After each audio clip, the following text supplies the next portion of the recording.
पापा, आप मुझे आज कौन सी कहानी सुनाएंगे? आज हम आपको एक प्यारी कहानी सुनाते हैं। पहले आपको ये बताना है कि आपको कैसी कहानियां पसंद हैं। मुझे जंगली जानवर की। हाँ, तो चलिए आज हम आपको सुनाएंगे एक समझदार कछुआ की कहानी। ठीक है। कछुआ देखा है ना आपने? चलिए तो फिर सुनते हैं। किसी जंगल में कछुआ, हाथी और बंदर रहते थे। तीनों बहुत अच्छे मित्र थे। एक दिन हाथी और बंदर में बहस छिड़ गई। बहस जानते हो ना, किसी बात पे अपनी अपनी बात करने लगे। दोनों स्वयं को एक दूसरे से अच्छा बता रहे थे। तो कछुए ने सोचा कि इनका झगड़ा कैसे खत्म किया जाए। तो समझदार कछुए ने अपने दिमाग में एक आइडिया सोचा। उसने कहा, तुम दोनों में से जो भी मेरी बताई प्रतियोगिता में जीतेगा वही श्रेष्ठ होगा। हाथी और बंदर ने एक साथ पूछा, कैसी प्रतियोगिता?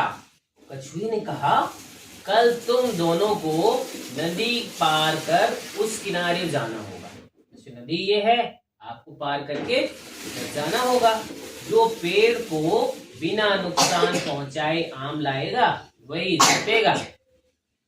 जो पेड़ को बिना नुकसान पहुंचाए आम लाएगा वही जीतेगा। क्योंकि उसने ये बात इसलिए की, नहीं तो हाथी जाता और पेड़ की गर तोड़ता, ले आता जल्दी से टहनी को। बंदर को यह चिंता थी कि वह नदी कैसे पार करेगा। बंदर को तैरना नहीं आ रहा होगा अच्छे से। उधर हाथी इस चिंता में था कि उसकी सूंड तो आम के फलों तक पहुंचेगी कि नहीं पहुंचेगी, कहीं नीचा ही रह गया वो, आम ऊपर लगे हुए हो। अगले दिन प्रतियोगिता शुरू हुई। हाथी तैरकर नदी तो पार करने लगा।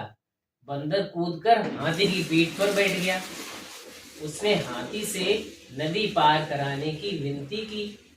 हाथी को थोड़ी दया आ गई, आखिर दोस्त था उसका। उसने बंदर को भी नदी पार करा दी, उधर छोड़ दिया। नदी किनारे पहुंचकर बंदर चढ़ गया पेड़ पे झट से।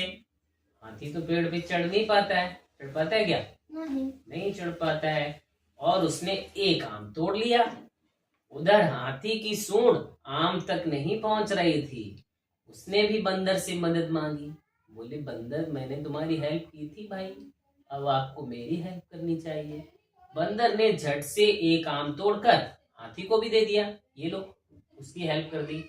अब दोनों नदी पार कर कछुए के पास पहुंचे। कछुए ने कहा, क्या तुम दोनों ने प्रतियोगिता में एक दूसरे की मदद ली है? दोनों ने एक साथ जवाब दिया, हाँ, हेल्प तो ली है। कछुआ हंसकर बोला, इसका मतलब तुम दोनों में ना तो कोई छोटा है और ना ही कोई बड़ा है। तुम दोनों एक समान हो, बराबर। हाथी और बंदर ने फिर से दोस्ती कर ली। तो आपको इस कहानी से क्या सीखने को मिला? कि कोई छोटा या बड़ा नहीं होता है। एक दूसरे की मदद करके ही हम सफलता प्राप्त कर सकते हैं। तो आपको ये कहानी कैसी लगी? बहुत अच्छी। अच्छा, तो ये बताइए कि बहस किन दो लोगों में हो रही थी? बंदर और हाथी।